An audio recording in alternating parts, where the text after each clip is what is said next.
I think Cardinal Newman has certainly helped me understand Jesus in a very true sense.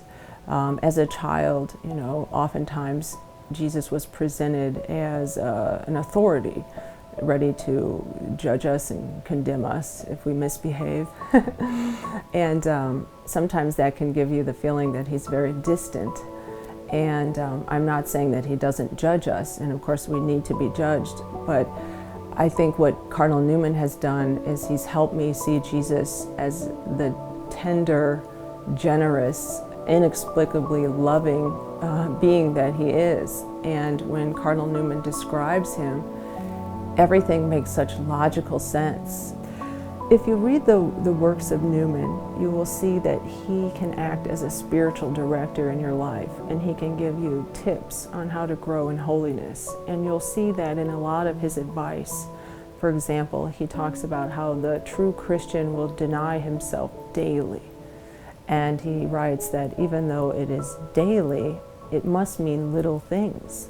We can't be expected to do heroic things all of the time. So we need to do the little things really well as best we can. And Cardinal Newman writes about practicing the virtue of obedience, that you shouldn't assume that it's just a necessary part of your faith that will happen by chance.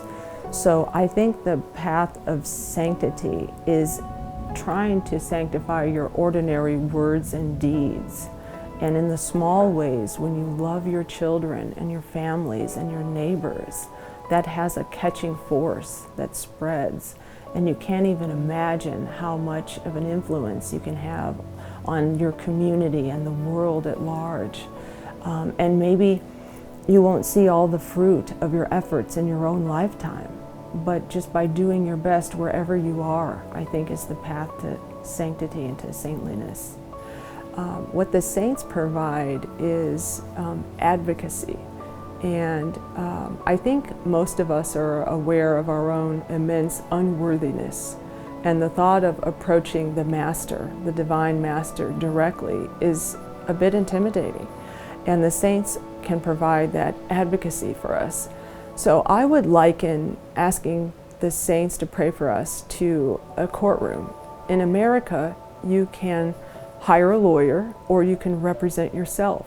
And if you represent yourself, it's pro se. I used to work as a lawyer. But most people want a lawyer. You want an expert. Because if you go directly to the judge, you could make a mistake and you could mess up your case. And if you have a lawyer, you have someone who's very familiar with the process, someone who's in good standing with the judge. So I would think that if you're going to hire a lawyer on earth to represent an earthly case, why not get a saint when you have a spiritual matter and your soul is on the line? So that's how I see it. And the saints are experts. They've survived the challenges and the tests of their faith, and that's what we're trying to do. So they have the opportunity to present our case in the best light to Jesus himself. And of course, Jesus is aware of who we are, and he still knows all of our weaknesses. But I think it's an act of humility in going to the saints. And it also is a moment of friendship. Why not ask your friends for help? Why not?